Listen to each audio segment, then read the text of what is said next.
સાંસદ પ્રભુભાઈ વસાવાની ઉપસ્થિતિમાં પ્રેમશંકર ભટ્ટ ઉદ્યાન ખાતે ડોક્ટર બાબા સાહેબ આંબેડકરની પ્રતિમાને પુષ્પાંજલિ કરી શ્રદ્ધાસુમન અર્પણ કર્યા. માંડવી નગર ભાજપ દ્વારા પ્રેમશંકર ભટ્ટ ઉદ્યાન ખાતે આવેલ ડોક્ટર બાબા સાહેબ આંબેડકરની પ્રતિમાને સાંસદ પ્રભુભાઈ વસાવા તથા નગર ભાજપ પ્રમુખ પ્રિતેશભાઈ રાવળની ઉપસ્થિતિમાં પુષ્પાંજલિ અર્પણ કરાઈ હતી. આ પ્રસંગે વાલ્મીકી મહાસભાના રાષ્ટ્રીય સંગઠન સચિવ ઈશ્વરભાઈ સોલંકી દ્વારા પુષ્પાંજલિ દ્વારા શ્રદ્ધાસુમન અર્પણ કરવામાં આવ્યા હતા.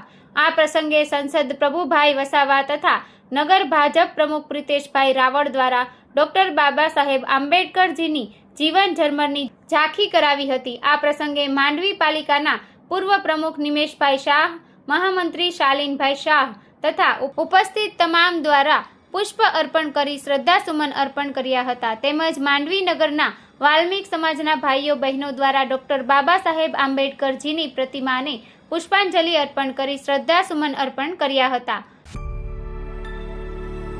અમારી તમામ માહિતીથી અપડેટ રહેવા માટે જોડાયેલા રહો S9 ન્યૂઝ સાથે.